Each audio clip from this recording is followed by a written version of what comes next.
This is Mason Steele, and welcome to part 4 of my Rise of Shadows Hearthstone set review. We're coming off the final live stream reveal and the final card dump, so we have all the cards in the set known at this point. Today, we're going to go over all the class cards that I've yet to review, and then for tomorrow's final video, we're going to go over all the neutral cards revealed today. And surprise, surprise, there's some very interesting and cool cards in the neutrals as well. It's not just a big card dump of arena fodder.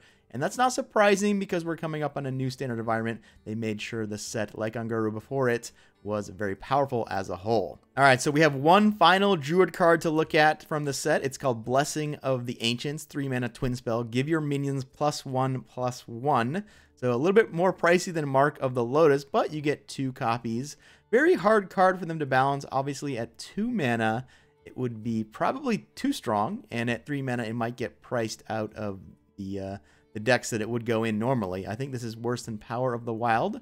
You don't get the flexibility, and you don't get the synergy that you get with Power of the Wild with the new Druid Legendary Keeper Steladris, which I think is a very real thing. Blessing of the Ancients at 3 mana. I think what saves this card and what might be playable, is that you can play it twice in the same turn for 6 mana, and that's overpriced. You get +2/+2, but getting +2/+2 on a board full of minions is very powerful and is game ending, much like a Savage War might be. So yeah, it might get priced out of decks, but what saves it is the opportunity to sort of go upwards with it and pay more. You're paying more both times, but the fact that you can pay more twice means it might be powerful enough. All right, moving on to Hunter, where we're going to start with Rapid Fire, which leads to some of the synergies going on with the Hunter cards as a whole. It's a 1-mana spell with Twin Cast, deal 1 damage. So here we see a combo with, obviously, the legendary Verissa Windrunner, and we're going to have ways to search out Rapid Fire coming up as well. So yeah, once you have the Star's Fury weapon, you attack, you're going to be able to do 6 damage for just 2 mana. That's a good deal. If you have 2 of these, you have 12 damage for 4 mana.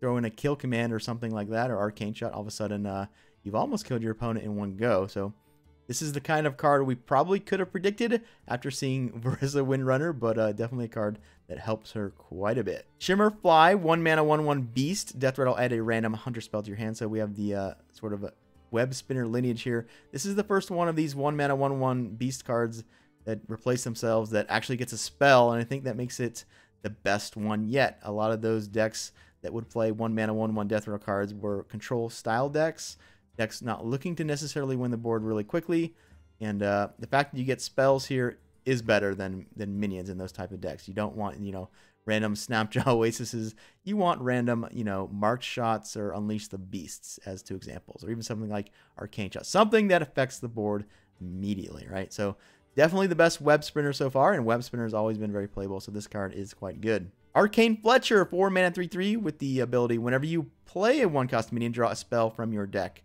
So we just saw 1-cost minion, Shimmerfly, that might be in the same deck as this, so that's a synergy there. And the obvious synergy with this is Halazil the Lynx, as it fills your entire hand with 1-mana 1/1 rush beasts. So sometime in the late game, you could play the Fletcher, throw away all your 1/1 rush minions and stuff, and then pretty much draw the remaining spells in your deck, I imagine. And if you were a Verissa Windrunner deck, well, that's a pretty good thing to do, considering you have +2 spell power after your attack.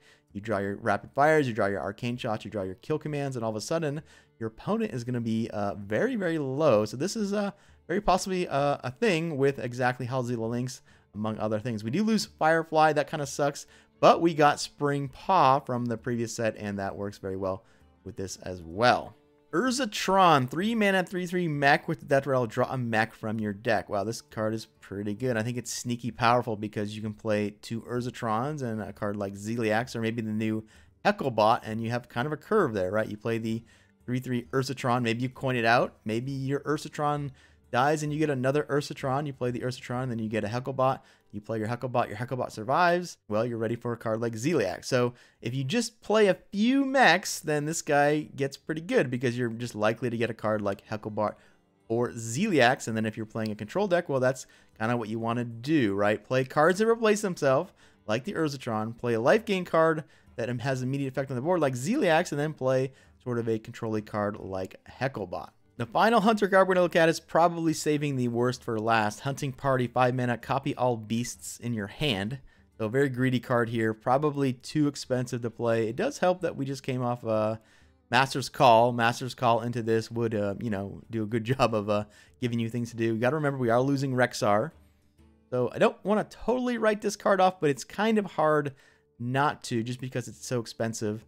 But copying something like High Mane, having extra High Manes is a nightmare for your opponent. And Halazeal the Lynx, if you copy Halazeal the Lynx, you'll have 2 in your hand. You play 1, and then you might, you know, spam the board with 1/1s for many, many turns to come. So that's, I mean, there are powerful beasts that you would want multiple copies of. It's just, it's hard to look over the fact that this thing is so expensive.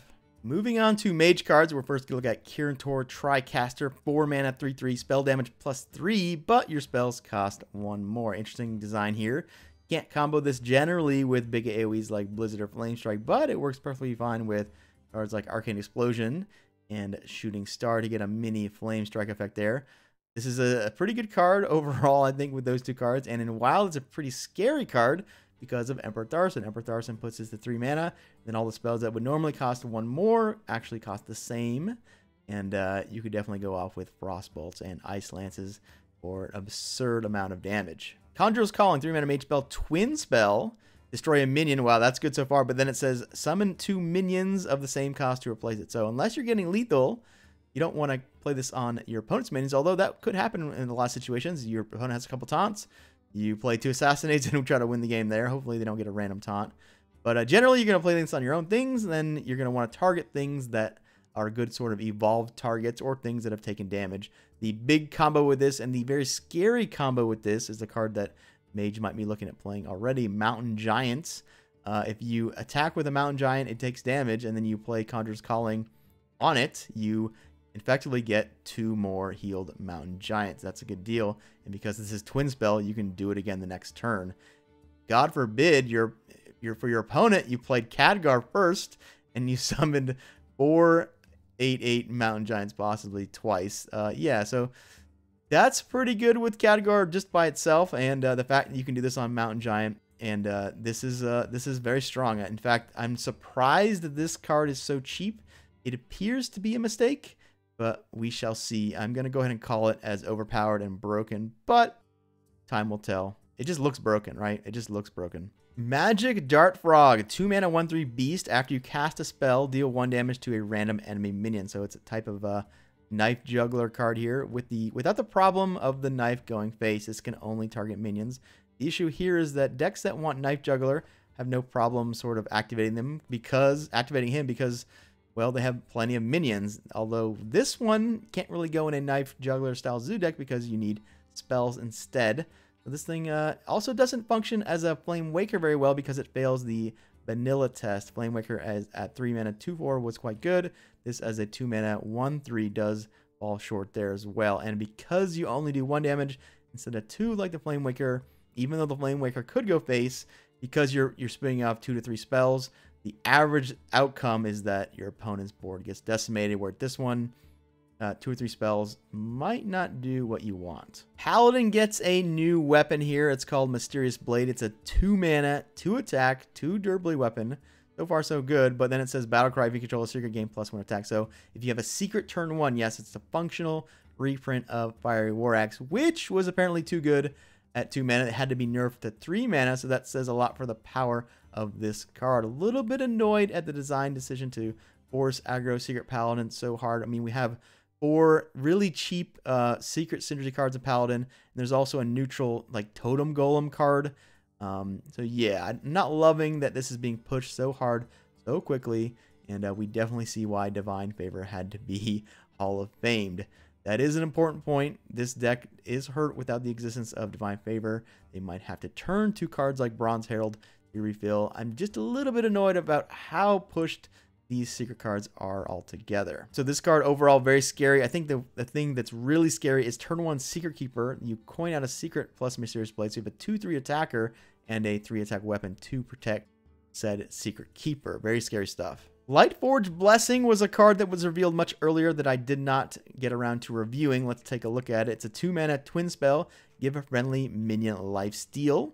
All right, so it's pretty underpowered compared to all this Secret Synergy stuff. It is nice support for the Healing Matters, and I do think that if you're trying to run a Healing Matters deck to support the 4 mana 8/8s or the, you know, maybe Soup Vendor kind of stuff, that this card might find a home in that sort of silly deck. All right, let's move on to the remaining Priest cards. At 5 mana, we have Convincing Infiltrator. 5 mana, 2/6 taunt with the Death Rattle, destroy a random enemy minion. So we get the Obsidian Statue Death Rattle here on a much easier to play card. In fact, you're only sacrificing basically 1 attack on this minion. If it was a 5 mana taunt, it'd be a 3/6 probably. So for just 1 attack on the minion, you get to destroy a random enemy minion. So a really strong card here.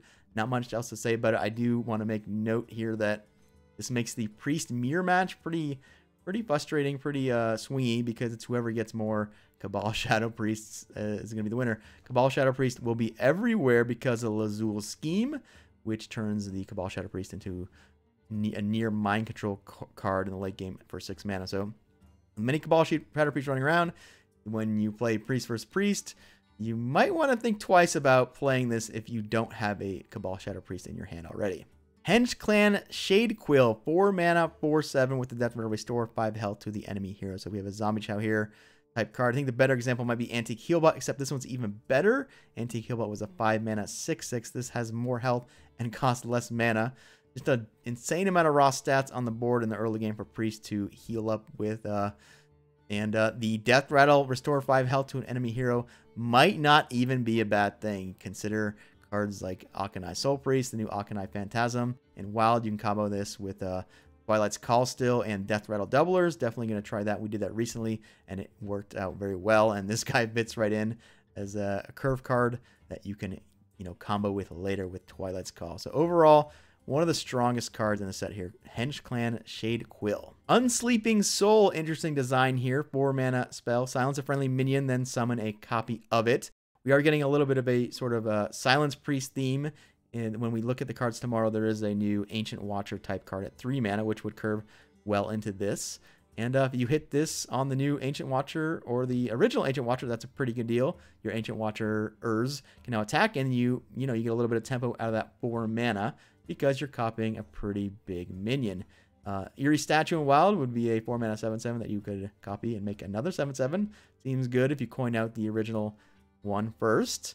The only minion that I can think of that doesn't mind being silenced and is big enough to copy would be Mountain Giant, right? If you had a Mountain Giant out, it doesn't matter if it's silenced, and well, 4 mana 4 and 8/8 is a pretty good deal too. So 2 more rogue cards to look at. They're both Pogo Hopper synergy cards. The first is a weapon. It's called Waggle Pick. For 4 mana, you get a 4 attack, 2 durability weapon with the Death Rattle. Return a friendly minion to your hand. It costs 2 less. Random friendly minion. That's important. So yeah, I guess the big thing to do with this would be to play your Pogo Hopper, attack, and then return your Pogo Hopper back, play it again. And it's at least at 3/3. Hopefully bigger by that point. And we're getting kind of a Despite card here. Very similar. Despite on the end of it had a Whirlwind for free. This one has a Shadow Step on the end for free. Random Shadow Step.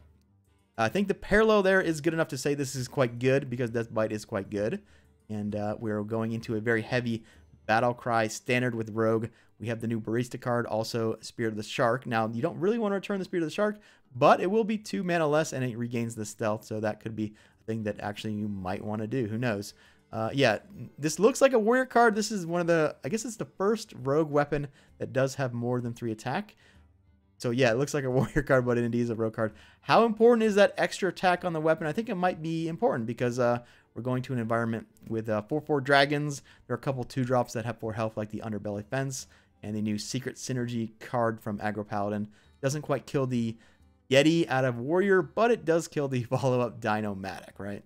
Daring Escape. For just 1 mana, you return all friendly minions to your hand. And while that initially looks like something you don't want to do, I think it might just be a very scary card here because it is so cheap.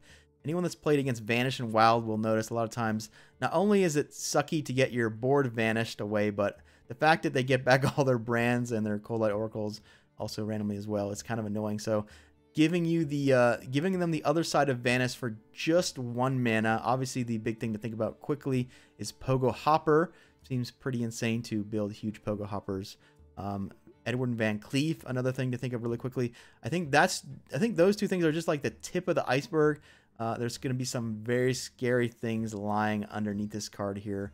It's kind of hard to think of all the things that can happen, but because it just costs 1 mana for such a kind of big effect, I do think this card is a very scary, a very good card moving forward and looking back into WoW. Moving on to Shaman cards, where guys, we might have to bow down to our new Murloc Overlords. We're going to look first at the new legendary 4-mana 4/4 Scargill. Your Murlocs cost 1. No, not your Murlocs cost 1 less. Your Murlocs cost 1.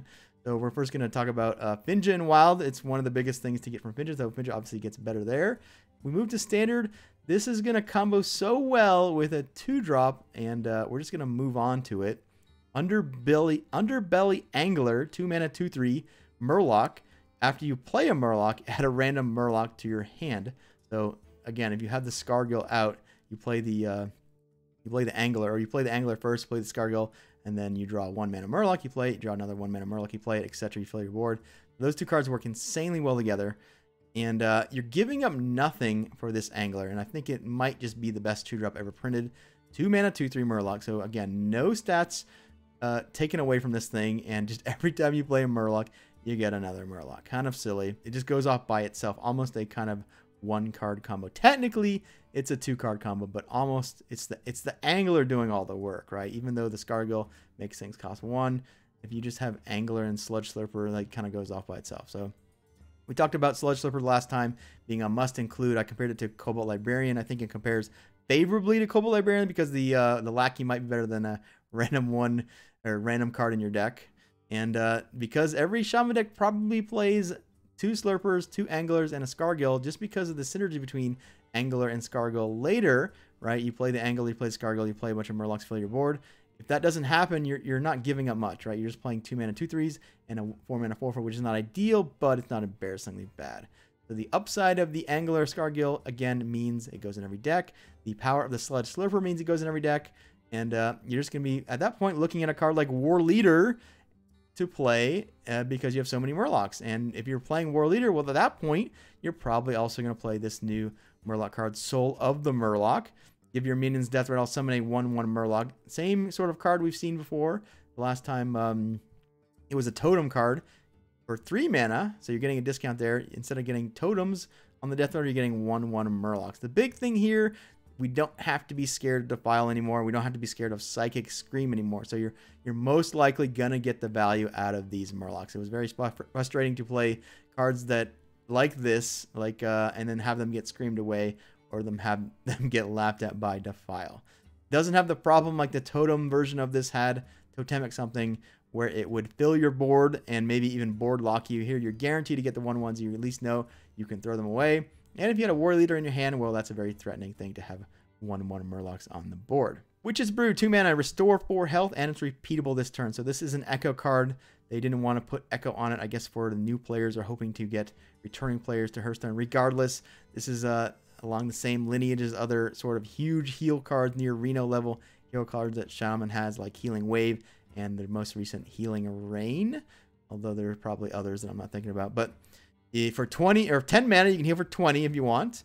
This is a nice combo with Soup Vendor. If you have a Soup Vendor out and you heal 2 or 3 times, you draw 2 of their cards. Maybe you get into some sort of combo there. That's pretty cool. I think this is worse than Healing Rain, but better than Healing Wave because it is versatile.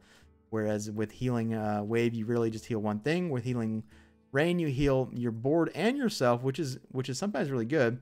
And this is sort of in the same vein. You could heal your minion for 4, then heal yourself for 4, heal yourself for 4 again, etc. So it's more versatile than Healing Wave, not as efficient as Healing Rain. But overall, I do think this card will see play.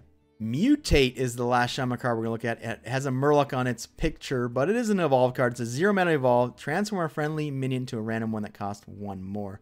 So the best use out of this might be playing with the new Hagatha Legendary, but the most likely situation you're going to see this being played is when someone is, or you have turned into the Hagatha hero.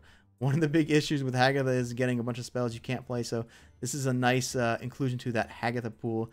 Hopefully your hand won't be full with as many Volcanoes and Spellstones, although Spellstone gets rotated.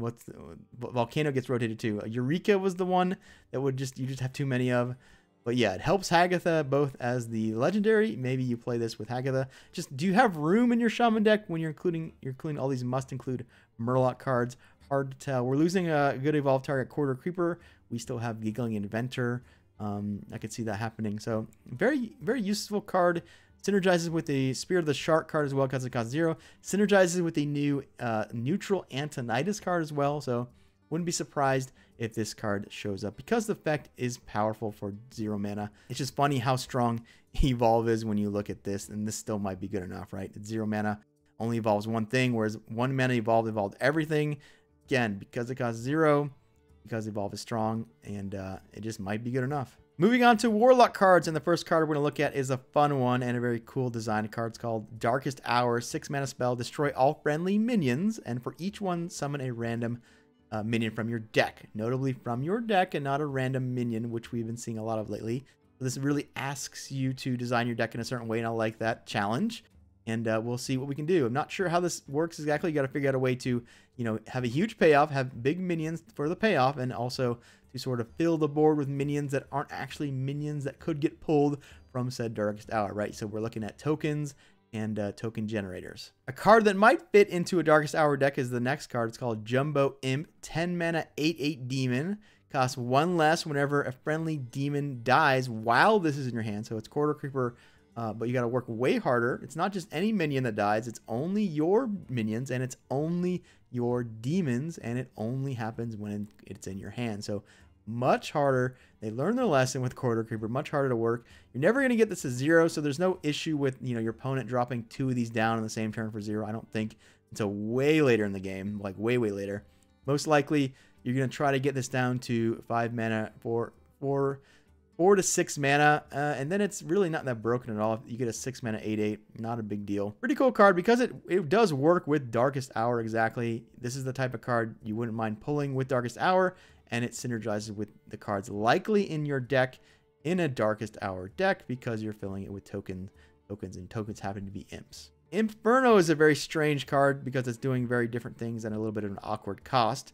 It says give your demons +1 attack, but then it also says deal 1 damage to all enemy minions. So if we have a imp meta here, this is a good tech card against other imp decks because it not only buffs your demons, but it kills all your opponent's imps. Warlock is losing Defile. I don't think a control deck would play this card just for the deal 1 damage. So you would be needing to use imps to waste time with, or to possibly threaten a card like Imp Inferno.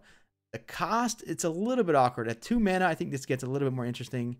Not sure what to say with this card. It's just a weird one. It's hard to evaluate because you're kind of paying too much for both sides of this, and it's unclear if you're going to be able to make use of both sides of this on the same turn. Ironically, this combos with a card that's long gone from standard, Street Trickster. It was an 07 demon, so you could give the demon ability to attack. Also gave you spell power, so instead of doing 1, you would do 2 damage to enemies. So maybe in Wild, some sort of weird Street Trickster deck, we can look at this card. Look at the last 3 warrior cards that I've yet to review. The first is Vicious Scrap Hound, 2 mana, 2/2 mech.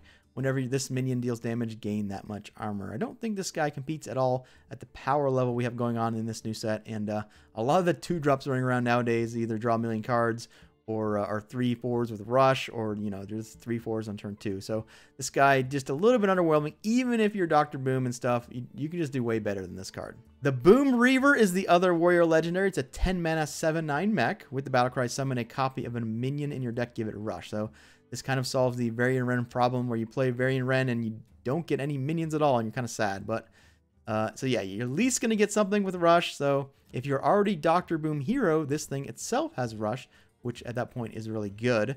The big issue with this card is that you don't actually have to put it in your deck to get it quite often because of Omega Assembly and Dr. Boom Hero Power Discover a Mech. You're just very likely to see this guy without actually needing to put it in your deck. And that's the biggest problem I have with it. Why put a 10 mana card in your deck when you can just play Dr. Boom Hero and get this guy anyway, right? So pretty cool design card here. It is another recruit card, right? You wouldn't mind getting this from recruit because it's 7/9. And if you play this in a recruit deck in the late game, you're likely to pull something big with Rush. So cool design in some sense, but it's a little unfortunate that you don't actually have to play it in your deck. All right, the final card we're going to look at today is Sweeping Strikes. Very cool card here. A little bit odd that they didn't give this a keyword. It's a 2 mana card. Give a minion, quote, Also damages minions next to whomever this attacks. That's a little bit wordy there. They could have just made up a new keyword called cleave. Instead, they, gave this sort of weird template. How good is this card? Well, anything with Rush, it seems pretty sweet on. We can think of cards like Zeliax being really good to gain a lot of life. Darius Crowley, it will cleave and then possibly grow to an enormous amount. We can look at a card like Batterhead, although that's an expensive combo. That would definitely clear the board.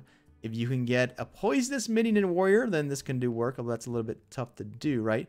There is a Rush card from the previous set, so you could combine the Rush, Sweeping Strikes, and a Poison to kill 3 minions. That's a little bit expensive to do, 3 cards for 3 cards, but it's technically something you could try.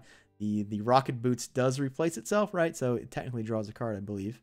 So overall, very cool design card here. And I think it's just going to work really well with all the Rush minions. And when you are Dr. Boom, all your mechs also have Rush. So if you have the Yeti, the 4/5, you throw it down, it deals 10 damage. You give it Sweeping Strikes, you attack immediately, kill 3 more things or whatever. So yeah, this card definitely has enough upside for it to see play.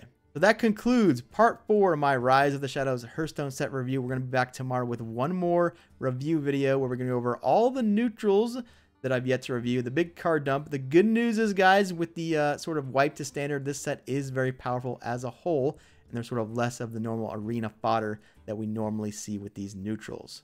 As always, if you guys agree or disagree with anything I talked about today, please comment below. I do love the feedback. And if there's any insights you have into some of these cards that I didn't mention here today, would love to hear that as well. And with that, I'll see you guys tomorrow.